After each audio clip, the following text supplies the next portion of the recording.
We turn now to a follow-up on a story from 2020. Media reports focused on a North Texas teacher and a coach. A student had accused him of inappropriate behavior. He says attorneys advised him to stay quiet at the time. So here we are 3 years later. The charges have now been dropped. The case is expunged, and he wants to be heard now. I-Team reporter Ginger Allen here tonight to share with you the rest of the story. Doug, first and foremost, we want to start with this. Victims need to come forward, and we never want to discourage them. In this case, I talked to the now 20-year-old who continues to claim she was touched inappropriately. She stands by her story 100%, but did not want to talk on camera. We'll talk more about her in a few minutes. But the teacher and coach here also stands by his story 100%. He says he is the victim of false accusations that will never go away. September 2020. UNT's quarterbacks coach, Tate Wallace, now is on administrative leave. On air. The first allegation of inappropriate behavior was made by a student. And in headlines, improper relationship, felony arrest, put on leave. Tell me the first thing that goes through your mind. Sick to my stomach. And how in the world could anything like this ever happen? Couldn't get a job. Can't pass the background check. For 2 years, Tate Wallace, a former SMU quarterback, had been a teacher and football coach at Argyle High School. The boys would have been 9 and 5, I think, years old. In 2020, excited to return to college ball, he moved on to coach at the University of North Texas. You were in a good place in your life. Great place. Great wife. She loves teaching in Argyle. No complaints. But with one phone call, their world came to a screeching halt. I might get choked up a little bit. What just upset you right then? It's been buried for 3 years, you know. But it was my wife's birthday. It was August 28th, 2020. We were actually headed to eat dinner for her birthday when I got the call. A 16-year-old student football trainer accused him of alleged inappropriate behavior, repeatedly touching her during several of Argyle's 2019 football practices and games. By September of 2020, I turned myself in. He faced 2 felony indictments: improper relationship between educator and student, and indecency with a child. You and I have talked a couple of times off camera.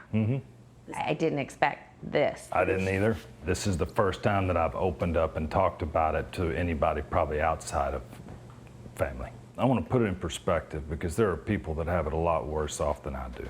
But by the same token, there's a whole nother side to that story. I mean, everything that you see in the headlines or when somebody Googles my name, it's not true.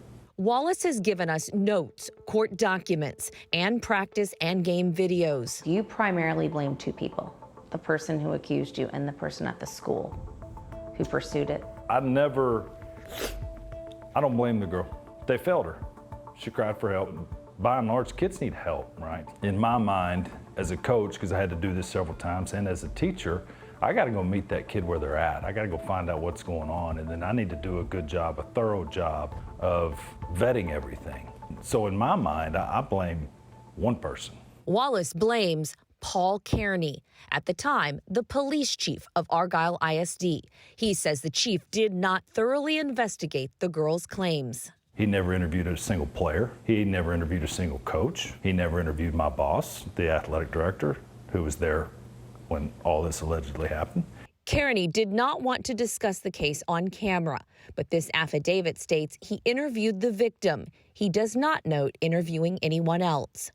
Argyle ISD sent the I-Team a statement saying it investigated with several other agencies, including the Department of Family Protective Services. This document from DFPS states there was reason to believe the teenager's allegations. But the charges against Wallace were eventually dropped. Both Wallace and the teenager, now 20 years old, tell me the prosecution made that offer to Wallace in exchange for him surrendering his teaching license. Fast forward 3 years to May of this year, the case was expunged, but Wallace says his questions are not erased. He's asking, did Argyle ISD interview anyone else? What is the district's policy for investigating? And did the Argyle ISD police chief ever watch the practice and game videos where this allegedly happened? Didn't watch a video of practice, didn't watch the Sanger game, didn't watch any of that stuff. How do you know? Well, I'm not going to out anybody with names, but he has to go ask for the video from football coaches. That's how I know. Why would this man have done this? I have nothing in my teacher file that would raise any flags. Why didn't he investigate it? I don't know. For the people out there watching that would say, there's no way this girl could just make all of this up, what do you say to them? If somebody said there's no way this could happen, I absolutely wish that were true, because I wouldn't be sitting here talking to you right now. And what is the reason you decided to talk to us? To clear my name. I've read many a headline that said teacher accused of improper relationship with a student. And every time you see that, most of the time there's something there, right? There's a message on social media, there's a text message, there's a phone call. In this case, there's nothing. There's nothing on a video. None of that exists. When you look out here, what do you think? Following our interview, Wallace took us back to the Argyle Stadium. Do you feel welcome when you come back here? Oh yeah, absolutely. His wife and 2 sons by his side. Do you want to be back out there? And I'd be lying if I said I didn't, but there is a part of it, all of it, that makes you gun shy, because you're wondering who's around the next corner that can say something and ruin your life. So we wanted to know how common allegations of an inappropriate relationship or communication with a student are. And this is what we got from the Texas Education Agency. It tells us in the last 2 years, there have been 801 accusations in Texas. A little less than half of those at 321 are still pending. Of those resolved, which is 480, more than 70% of these cases led to sanctions. And then a little less than 30% of the cases, which is that 136 number, did not have enough evidence. And talk to us a little bit more about the others you contacted in regards to the story. What did they have to say? Okay, several others that were involved. The Argyle ISD police chief, who is no longer in the state of Texas, initially said he'd consider an interview, but then Doug, later he told me he couldn't answer my questions because this case was expunged. And then that was the same reason the prosecutor said she couldn't comment.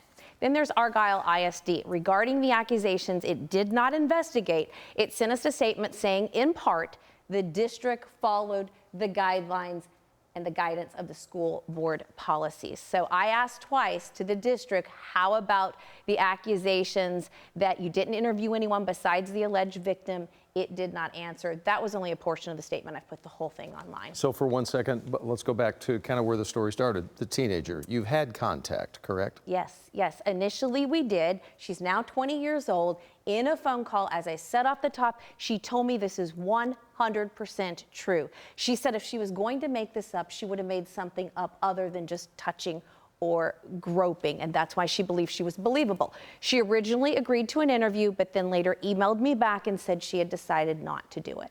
All right. Ginger Allen, thank you for taking us inside a wide-ranging story, no doubt. Yes. Thank you, ma'am.